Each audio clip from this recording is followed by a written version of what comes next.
할렐루야. 하나님이 함께 하시는 은혜와 평강이 오늘도 주 앞에 나와 예배 드리시는 여러분 모두에게 충만하기를 기원합니다.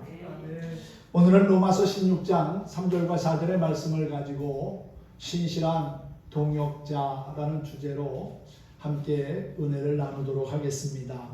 서로가 서로에게 힘이 되고 위로가 되며 용기를 줄 수 있다면 우리가 사는 세상은 더욱더 의미 있고 또한 살맛 나는 세상이 될 거라고 믿습니다. 도움을 주고받으며 서로에게 유익함과 기쁨이 되는 그리스도인이 되었으면 합니다. 작은 어항 속에 물고기 2마리가 살고 있었습니다. 그 둘은 서로 미워하면서 자주 싸웠습니다. 결국 크게 싸우다가 2마리 가운데 1마리가 큰 상처를 이기지 못하고 결국은 죽고 말았습니다. 살아남은 1마리는 혼자 편안히 살 수 있겠다며 좋아했습니다. 그러나 며칠 뒤 그 금붕어도 죽고 말았습니다. 왜냐하면 죽은 물고기가 썩으면서 물이 오염되었기 때문입니다. 우리의 신앙도 이와 같습니다. 자기 자신만을 위해 신앙생활하는 사람은 건강한 신앙생활을 할 수 없습니다. 우리는 다른 사람을 섬기며 살아야 합니다. 그때 하나님께서 놀라운 은혜와 복을 더해 주신다는 사실이지요. 우리는 혼자심으로 세상을 살아가지 못합니다. 서로가 돕고 협력하며 살아야 한다는 것이지요. 무엇보다도 하나님의 말씀에 우리의 신앙의 기초를 두고 주님이 인도하시는 거룩한 삶을 살아가려고 힘쓰다 보면은 하나님의 인도하심을 따라 살아가는 우리의 모습을 깨닫게 될 줄로 믿습니다. 나만 잘 먹고 잘 살면 된다고 하는 이기적인 세상에서 예수 그리스도의 사랑을 가지고 이타적인 삶을 살아가는 진정한 그리스도인의 모습을 잘 지켜가기를 축원합니다. 인터넷 영화를 대표하는 넷플릭스에서 최근에 오징어 게임이라는 9부작 드라마를 발표했습니다. 전 세계에서 많은 관심을 받고 있는 이 드라마는 뛰어난 연기와 그리고 창의적인 사건들로 구성된 매우 흥미로운 작품으로 평가를 받으며 화제를 일으키고 있습니다. 이 오징어 게임이라고 하는 드라마는 456명의 사람들이 456억 원의 상금이 걸린 서바이벌 게임에 초대되면서 벌어진 이야기를 드라마로 구성한 겁니다. 많은 빚에 쫓겨서 살아갈 희망도 없고 이제 더 이상 갈래야 갈 곳이 없는 궁지에 몰린 사람들이 이 게임에 참여합니다. 게임에서 탈락하는 사람은 그 자리에서 죽게 되는 잔혹한 게임을 하면서 오직 우승한 사람 1명이 상금을 모두 독식하는 방식입니다. 무궁화꽃이 피었습니다. 또 줄다리기, 달고나 뽑기, 구슬 따먹기, 오징어 게임 등 우리가 어릴 때 하던 단순한 놀이가 게임에 등장합니다. 엄청난 돈을 지불하고 그 게임을 즐기는 VIP들의 탐욕스러움과 그리고 게임에서 이기려고 서로를 감시하며 아둥바둥대는 사람들의 모습 속에서 오늘을 힘들게 살아가고 있는 현대인의 모습을 보게 됩니다. 칼을 들지 않았지 내가 살기 위해 누군가가 죽어야 하고 또한 죽기를 바라는 모습이 사람들의 내면 속에 깃들여 있는 것을 보게 됩니다. 하나님이 만드신 아름다운 세상이 왜 이렇게 삭막하고 무서운 세상이 되었을까를 고민하며 시청을 했는데 하나님을 떠나 죄의 지배를 받으며 악한 마귀에게 사로잡힌 삶을 살면 결국 비참한 인생이 될 수밖에 없다고 하는 나름대로의 결론을 내렸습니다. 내 삶의 선한 목자이신 하나님의 말씀을 따라 죄된 것을 버리고 신실한 삶을 살아갈 때 우리는 더 나은 삶을 살며 하나님의 뜻하신 바를 이루게 될 거라고 믿습니다. 세상은 좋은 관계를 통해서 성장하고 발전해 갑니다. 누구나 다 좋은 관계를 맺고 살기를 원하지요. 가정에서도 그렇고 직장에서도 그렇고 사회에서도 함께 주변에 있는 사람들과 좋은 관계를 맺고 살려고 애를 씁니다. 그런데 그 관계가 틀어지고 어긋날 때가 있지요. 그러므로 우리의 삶이, 우리의 관계가 좋은 관계가 되도록 하나님의 도우심을 구하며 기도하는 삶에 열심을 내야 할 거라고 믿습니다.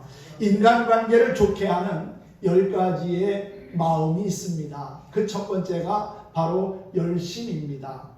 형식적으로 대하지 말고 열심을 가지고 대하는 모습 속에서 좋은 관계가 형성이 되겠지요. 또 진심이 있습니다. 거짓으로 대하지 말고 진심으로 대하면 결국 소통이 이루어지게 되고 편안한 관계를 갖게 된다는 겁니다. 관심이 있습니다. 무관심은 서로에게 아픔과 갈등을 겪게 하지만은 좋은 관심은 삶의 유익함을 더하게 합니다. 선심이 있습니다. 악한 마음을 버리고 선한 마음으로 대할 때 좋은 관계를 갖게 된다는 것이지요. 애심이 있습니다. 미워하지 말고 사랑하는 마음을 가지고 대해야 하는 것입니다. 그리고 조심이 있습니다. 잘못이나 실수가 없도록 늘 조심스러운 그러한 모습으로 관계를 맺어가야 한다는 거고요. 인심이 있습니다. 다른 사람의 처지를 헤아려 알아주고 도와주는 마음이 인심이지요. 인심이 좋은 사람에게 많은 사람들이 따라오게 마련입니다. 인심을 베풀다 보면은 다른 사람도 기쁘지만 더 내 마음에 기쁨이 찾아옴을 보게 될 겁니다. 또한 배심이 있습니다. 좋은 것을 먼저 양보하고 배려하면서 대하는 마음의 태도입니다. 양심이 있습니다. 받은 것을 따지지 말고 계산하지 말고 양심적으로 대하는 것이지요. 마지막으로 물심이 있습니다. 빈손이 아닌 가끔 선물을 주면서 대하는 겁니다. 이것은 결코 뇌물을 주면서 관계를 맺으라는 게 아닙니다. 선한 의도의 선물이 사람의 마음을 기쁘게 하고 더 관계를 돈독하게 이룬다는 것이지요. 이렇게 살다 보면 우리의 주변 관계는 평안해지고 행복할 거라고 믿습니다. 주변 사람들과의 관계가 좋으면 내 생활도 기쁘고 즐겁습니다. 삶의 터전이나 신앙의 여정에서 함께 할 수 있는 좋은 사람을 만나는 것도 은혜고 복이라고 생각합니다. 세상은 혼자의 힘과 노력으로 살지 못합니다. 더불어 함께 힘과 지혜와 그리고 마음을 모아야 더 나은 삶을 살 수 있다는 것이지요. 세상에는 다양한 직업과 재능을 가진 사람들이 살아가고 있습니다. 농사를 지어서 먹거리를 제공하는 사람이 있고요. 또한 기계를 다루는 사람, 전력을 생산하는 사람, 자동차를 만드는 사람, 옷을 만드는 사람, 그리고 정치와 경제를 이끌어가는 사람, 나라의 안보와 또한 국방을 지키는 군인과 경찰 공무원, 아픈 사람을 고쳐주는 의료인과 또한 사회 법 질서를 세우는 일을 하는 법조인 등등 여러 가지 다양한 직업과 직종을 가지고 살아갑니다. 모든 사람이 다 똑같은 재능과 재주를 가지고 일을 한다고 하면 아마도 세상은 삭막하고 미래와 문명의 발전도 기대할 수가 없을 것입니다. 그러므로 서로의 재능과 역할을 잘 감당해 나갈 때 세상은 질서와 또한 발전의 균형을 이루며 성장해 가리라고 믿습니다. 하나님은 우리가 함께 일하기를 원하십니다. 하나님은 합력하여 우리의 삶에 선한 열매를 거두게 하시는 분이지요. 특히 큰 일을 행하실 때는 함께 일하고 도울 사람을 만나게 하십니다. 구약 성경에서 가장 큰 사건을 하나 꼽으라면 누구나 출애굽의 사건을 이야기할 겁니다.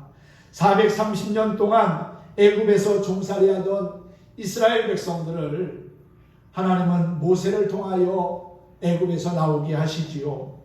하나님은 인생의 황혼기에 있는 모세를 부르시고 그와 함께 하시면서 출애굽의 역사를 주도해 나가십니다. 모세가 80세가 되던 해에 하나님이 그를 찾아오셔서 그로 하여금 애굽에 내려가서 내 백성을 해방시키라고 말합니다. 하나님의 말씀을 모세는 받아들이기가 힘들었습니다. 나이도 이미 많이 들었고 힘도 없고 또 주변에 자신을 도와줄 만한 군사들도 없고 그 당시 가장 강력했던 애굽에 내려가서 이스라엘 백성들을 해방시킨다고 하는 것은 모세의 생각에는 전혀 가능성이 1도 없는 어려운 일이었습니다. 그런데 하나님은 자신 없어 하는 모세에게 내가 너와 함께하니 담대하라고 말씀합니다. 하나님이 함께 하시면 능치 못할 일이 없습니다. 그런데 우리는 하나님의 역사하심을 자꾸만 축소하고 과소평가합니다. 이 정도는 하나님이 하실 수 있어도 이만한 것은 못할 거야 라고 스스로 하나님을 자신의 생각 속에 가두는 어리석음을 보일 때가 있다는 거지요. 우리의 생각과 판단은 어렵고 불가능해 보일지라도 하나님이 함께 하시면 능치 못함이 없음을 확신하시기 바랍니다. 우주 만물을 창조하신 하나님이십니다. 세상 질서를 지금도 다스리시는 전능하신 분입니다. 그분이 못하실 것은 없습니다.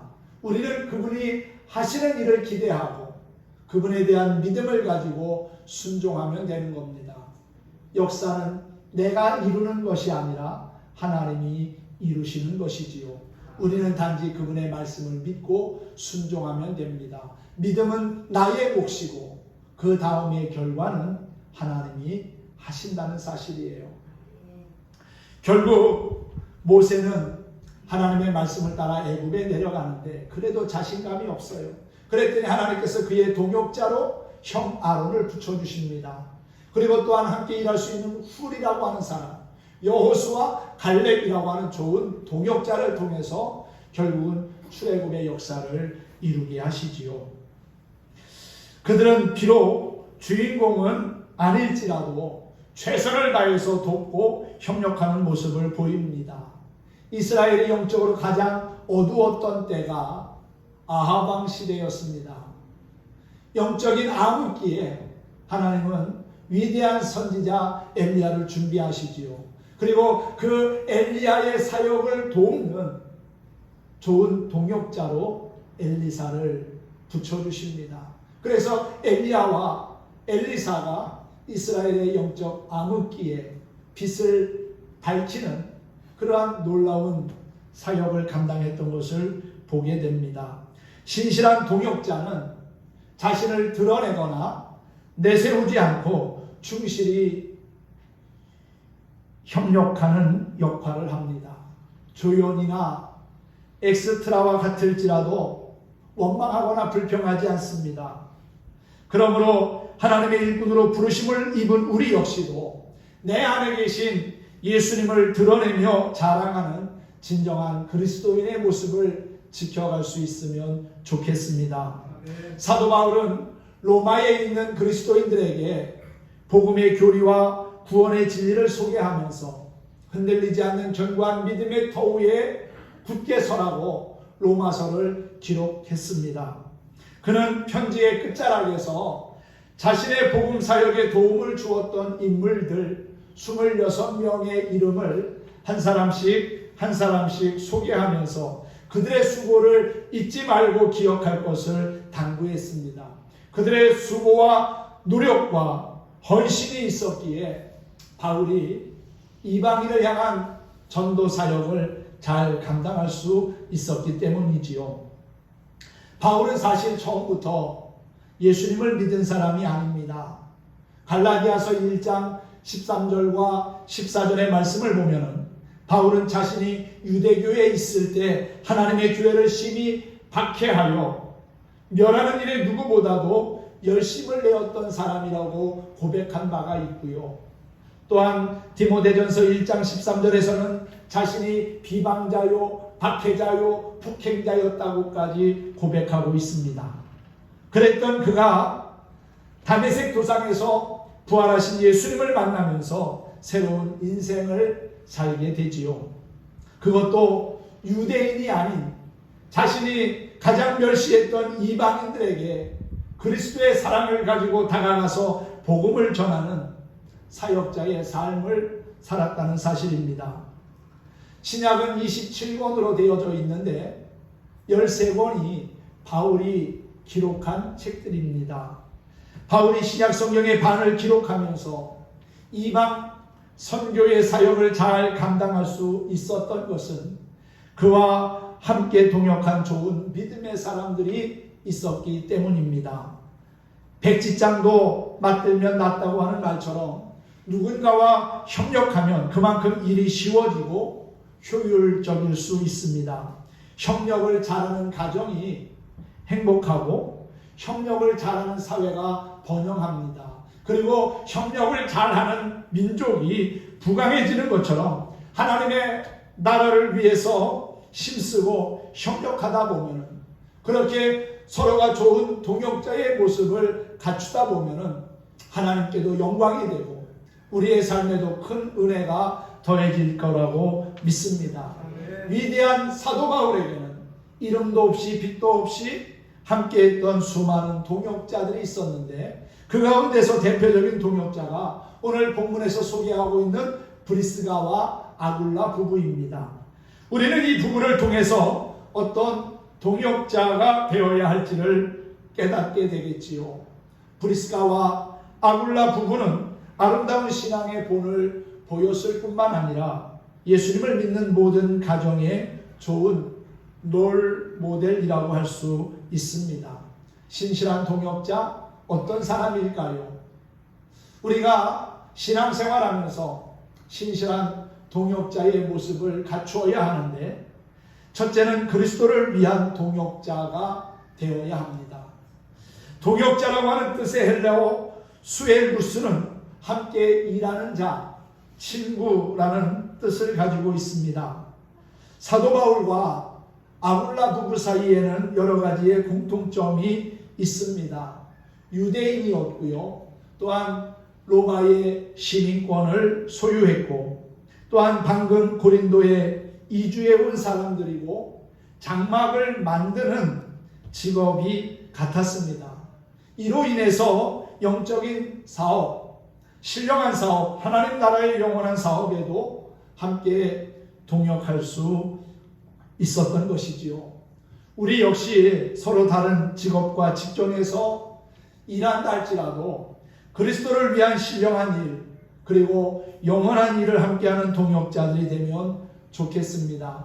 우리는 예수 그리스도 안에서 하나가 된 사람들입니다. 살아가는 삶의 방식과 태도는 다르다 할지라도 늘 주 안에서 하나됨을 지키면서 성령이 우리에게 말씀하신 것을 잘 지켜 행하며 신실한 그리스도의 모습을 지켜가야 하는 것이지요.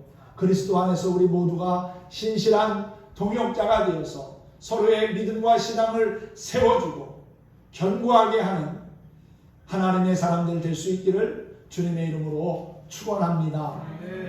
또한 신실한 동역자는 변하지 않는, 변질되지 않는 한결같은 사람들입니다. 멋진 사람은 한결같이 변함이 없는 사람입니다. 바울은 2차 전도 여행 중에 고린도에서 이 브리스가와 아굴라 부부를 처음으로 만납니다. 그리고는 1년 6개월 동안 함께 지내면서 믿음의 교제를 나누고 그리고 또한 아굴라 부부에게 복음을 전하게 되지요. 그래서 바울의 복음을 들으면서 그리스도의 사람으로 거듭나게 됩니다. 그러면서 이들 부부는 자연스럽게 사도 바울의 목회에 없어서는 안 될 좋은 일꾼이 되었고 아름다운 그 관계는 평생을 이어가게 되지요.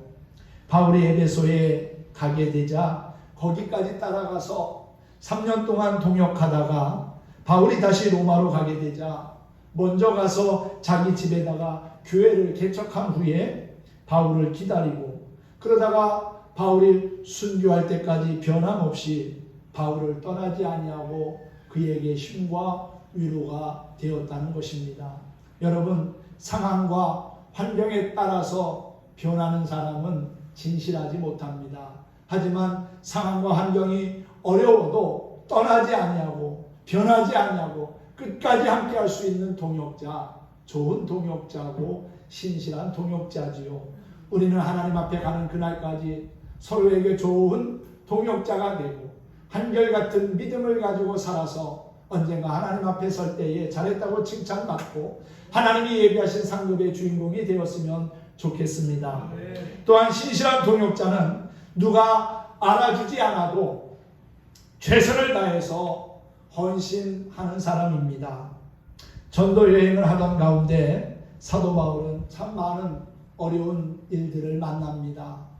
배가 파선해서 죽을 고비도 있었고 또 복음을 전한다는 이유로 유대인들에게 미움을 받고 감옥에 가기도 하고 매를 맞기도 했습니다.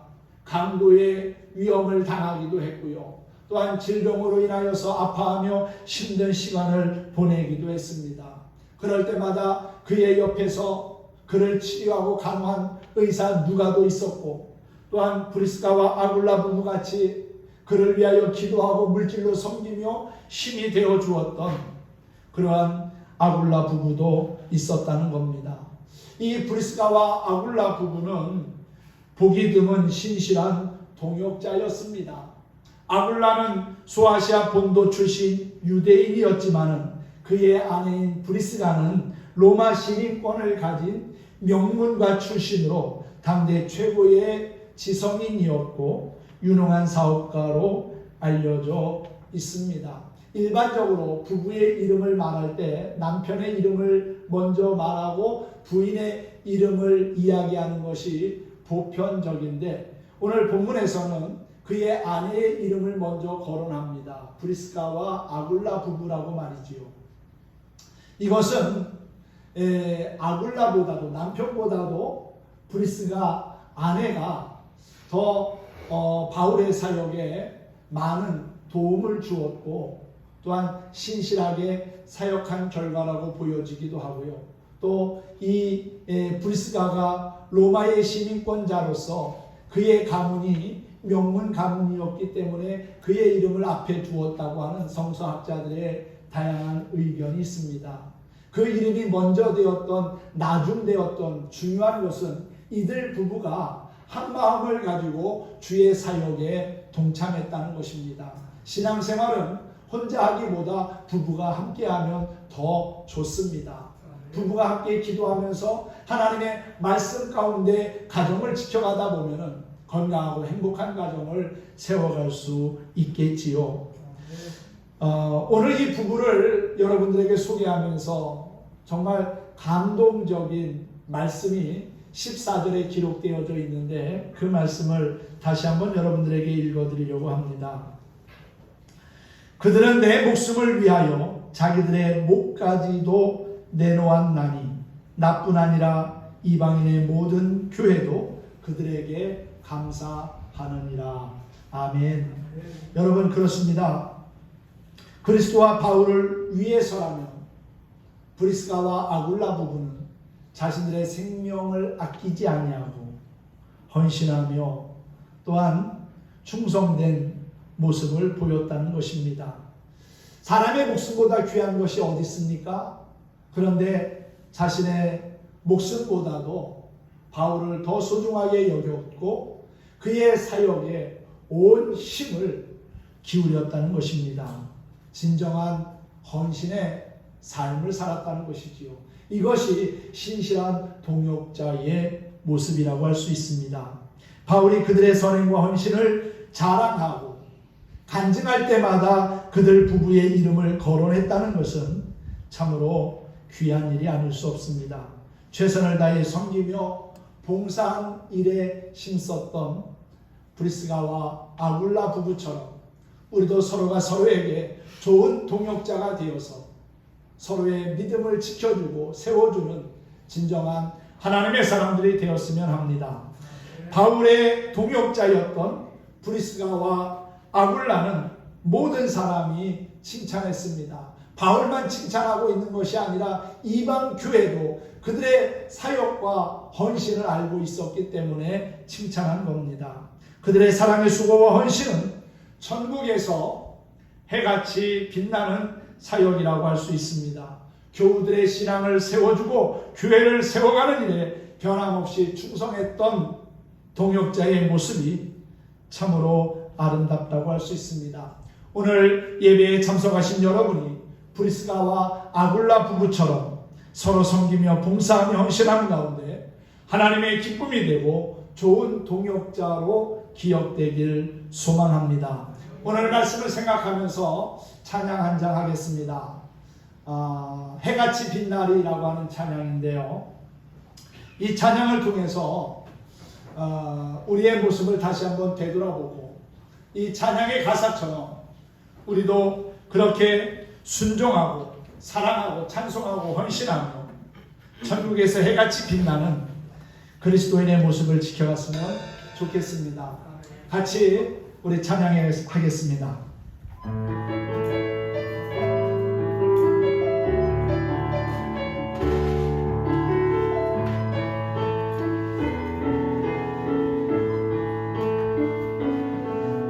당신의 그 섬김이 천국에서 해같이 빛나리 당신의 그 경솔이 천국에서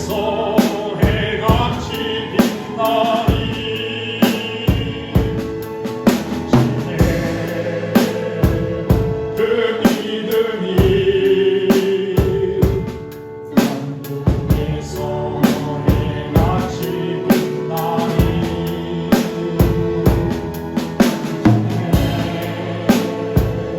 그 충성이 천국에서 해같이 빛나리 주님이 기억하시면 좋다리 예수님 사랑으로 가득한 곳은 천사도 흠모할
섬김과 겸손 그리고 믿음과 충성이 천국에서 해같이 빛나기를 원합니다. 또한 순종과 사랑 그리고 찬송과 헌신 역시 천국에서 해같이 빛나기를 원합니다. 세상은 기억하지 않아도 하나님이 잊지 않고 기억해 주시면 되지 않겠습니까? 주님을 우리가 믿고 섬기면서 하나님의 사랑을 나누고 베풀며 살다 보면 천사도 흠모하는 행복한 삶의 주인공이 될 거라고 믿습니다. 서로가 서로에게 신실한 동역자가 되어서 우리의 남은 여생이 하나님 앞에 아름답게 쓰임받고 하나님의 영광을 드러내는 멋진 주의 백성들 될 수 있기를 예수님의 이름으로 축원합니다. 축복합니다.